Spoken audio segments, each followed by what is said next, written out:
Good evening all, and it is a great privilege to be here tonight and to present to you one of Australia's unassuming masterminds of our profession, which in my opinion has much to teach us, and that is Major General Walter Adam Coxen, CB, C.M.G, D.S.O. My aim this evening is to start that awareness. How did a Queensland Garrison artillery officer become accredited with having commanded more artillery pieces than any other Australian in history? How did this mathematician, with his prowess for siege artillery and in-depth passion for ordnance, help shape the success of the battlefields of the Somme in 1916? Why did Sir John Monash listen to his artillery advice in supporting the Mark V British tanks in the Battle of Le Hainaut? And finally, what role did he have in the attack on the Hindenburg Line in 1918? To be honest, I didn't know this when I suggested it to Nick 5 years ago, that we should have snippets about influential artillery commanders. So my motivation was this sad-looking wall-mounted reminder that Walter Adam Coxen even existed. Tonight I can finally solve that problem that every subby that served in 215-210 had when the CO used to ask us to talk about the dead commanders on the walls.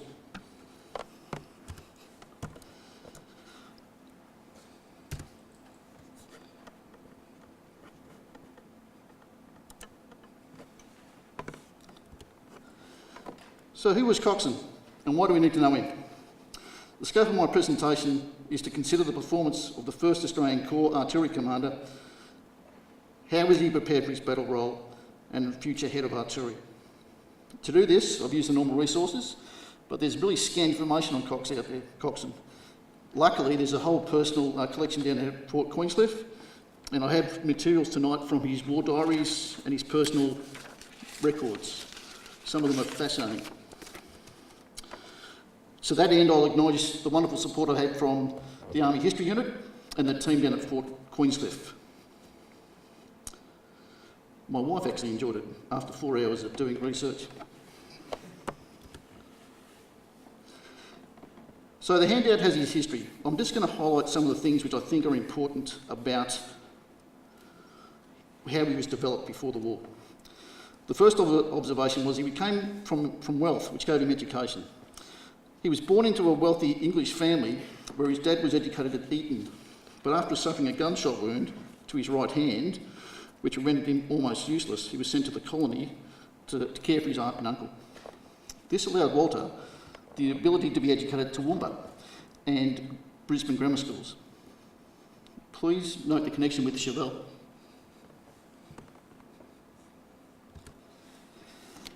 Before RMC and the School of Artillery in 1911 was formed, the only training that was given was to permanent garrison artillery officers. Coxen was obviously one of them, but he was also sent to England, where he completed, with honours, the long course in coastal defence and siege artillery. But he also trained in artillery, field artillery, at Aldershot. Of course, Horner points out in the gunners the other serious senior commanders that we had at the same time that went through that college training.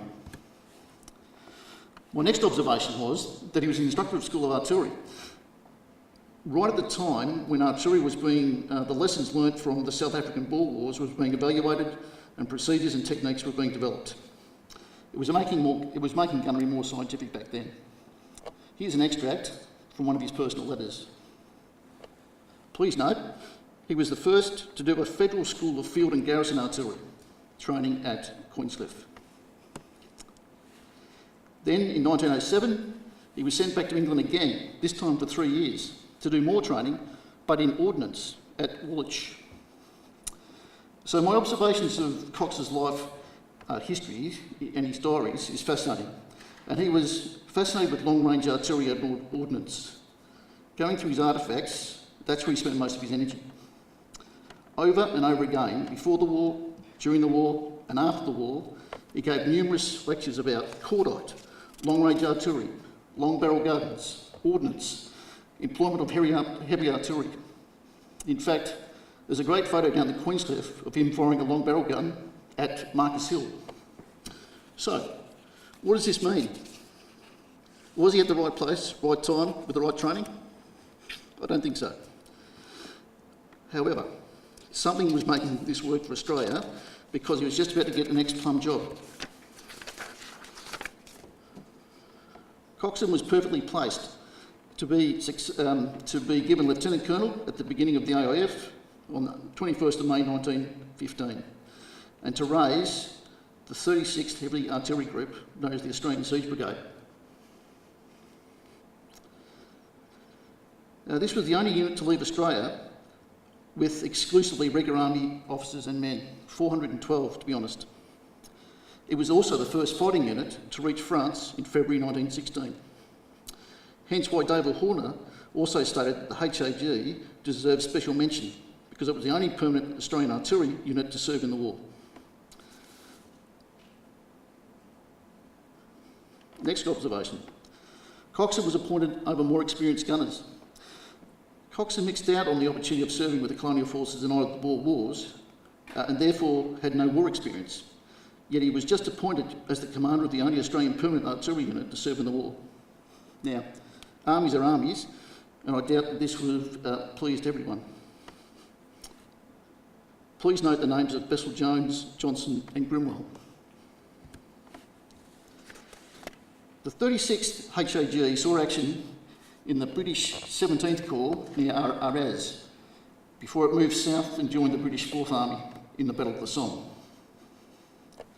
The rest of 1916, Coxen commanded the brigade on the Somme, taking part of many of the operations that the 4th Army fought. However, you have to realise that at the beginning of the war there was a shortage of guns, let alone heavy artillery pieces, and so the two batteries were usually split up and supporting different British units and Australian units within the same Army Corps. This gave Coxen a great advantage because he could then serve on higher headquarters, gaining much valuable experience at that level.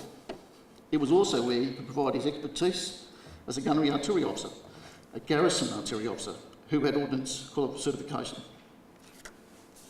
With this in mind, Coxen saw the results of Fremel's, and as he was appointed the assistant to the General Officer commanding within the 18th Corps Heavy Artillery. He was their liaison officer.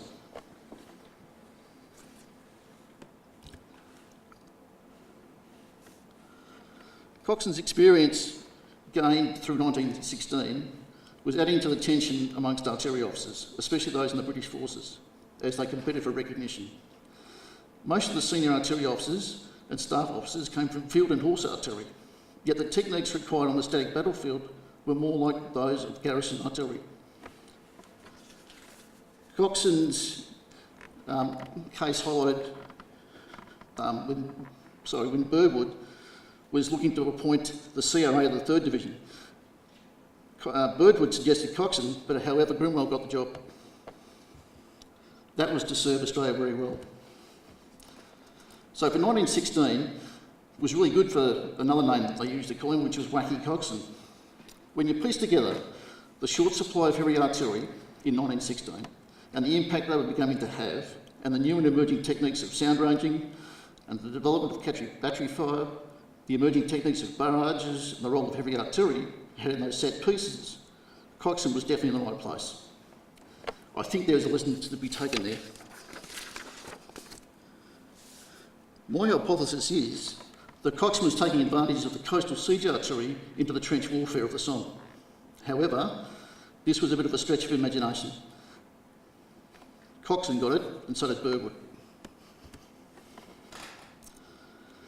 The Somme had brought structural changes to artillery, which the previous presenter just highlighted. The first being the arrangements by which the General Officer commanding Royal Artillery of the Corps commanded all the Corps artillery, which was already in place with the 1st Anzac Corps.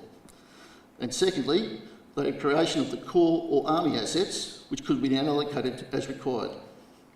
For Coxen, who had already commanded a large heavy artillery group within the 2nd British Corps, and Burwood's recognition of his skills, promoted Colonel Coxen and appointed him CRA 1 Division at the temporary rank of Brigadier-General. He served this capacity throughout the German withdrawal to the Hindenburg Line. All this time, the tactics of artillery, on which success in battle now relied, became more and more refined, complex and sophisticated. In line with the Australian government's policy, that all senior posts should be held by Australians, Coxen then took over as the head of the Australian Artillery, known as General Officer Commanding Australian Corps Artillery.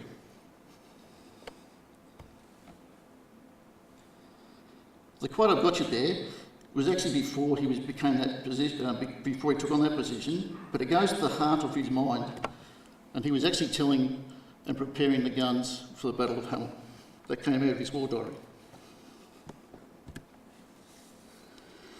Remember I previously spoke about the tension within senior artillery officers? Coxen was appointed to the senior Australian gunner, which probably why he got the name of boss gunner. But Johnson and Grimwell now reported to him. In fact, a little snippet, Johnson became so upset of Coxen's appointment that he was asked to be sent home, of which General Burbage replied, said yes.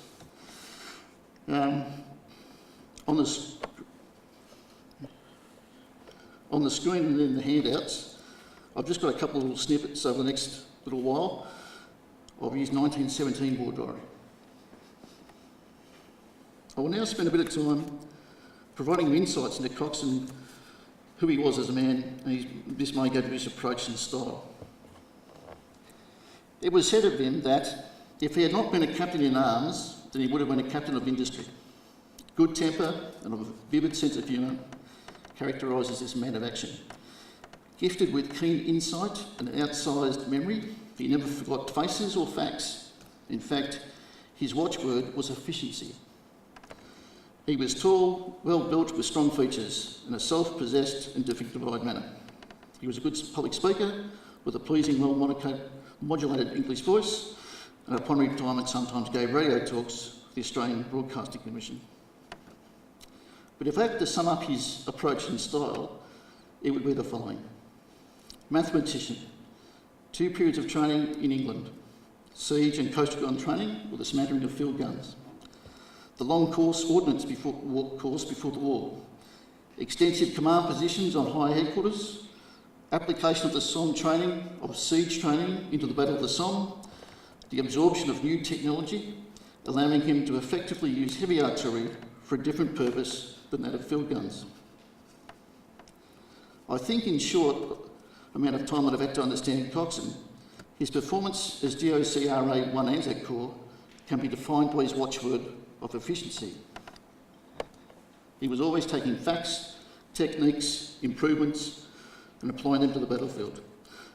Horner writes, for the final battles of World War I, the Australian Corps drove the German defenders back and mentions Monash juggling his divisions to maintain pressure, and specifically that each division was supported by artillery.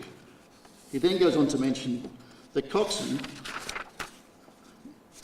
used the Australian and British Army brigades to lend support to each divisional attack. This advance saw the Australian artillery at its best. After 4 years of war, it had been brought to a high level of expertise. Staff work and accuracy and improved and efficiency liaison procedure had been established. We've previously seen in Dr. Williams Westerman's presentation on Villiers Brett, we saw the evidence that artillery was agile and responsive, more than just set pieces of barrage fire support. Evidence of this was that the artillery unit's responsiveness to the unknown locations that the Germans were trying to probe and retake the town.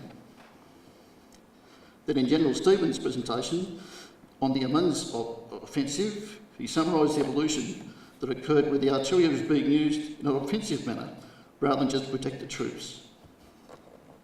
Infantry no longer owned the guns, as the assets were essentially controlled, allowing the infantry to do their thing, whilst artillery was being utilised more strategically in a layering effect, exploiting the strengths of each type.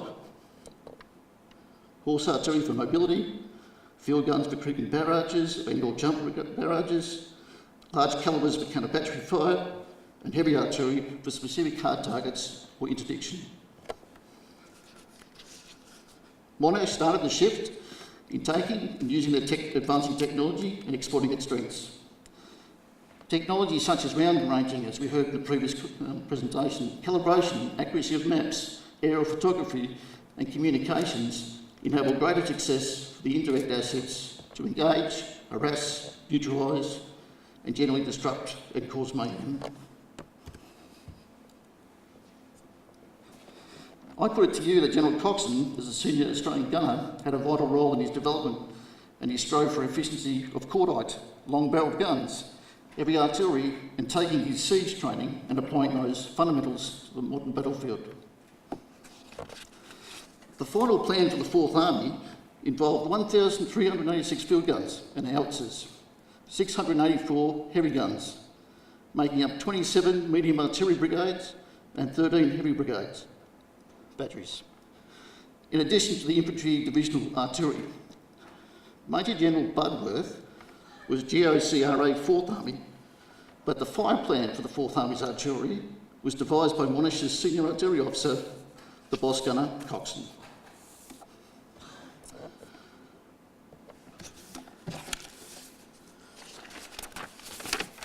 The final number of guns that Coxen had to hit the Hindenburg line was the following: 492 18-pounders, 18 13-pounders, 105.5 howitzers, 108 60-pounders, 194 6-inch, 60 8-inch, 28 9.2, 6 12-inch, 28 6-inch, total of 1,086 guns. And he's got a listing of every single calibre and numbers of it. Fascinating.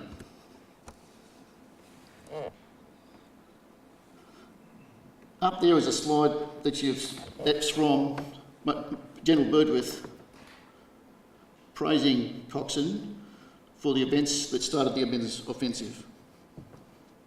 I'll just give you a moment to read that and highlight the 4 points: putting the guns and ammunition in positions, the accuracy and effect of the barrage fire, the effective counter-battery work, and the bold and successful way in which the advance of the artillery to support the infantry was carried out. I reckon there's many lessons learned that we can take from his history, the way he applied it, and the way and the information out of his diaries. I've tried to summarise them there in 4 different points, which we may want to talk about maybe in the planetary session. Thank you very much.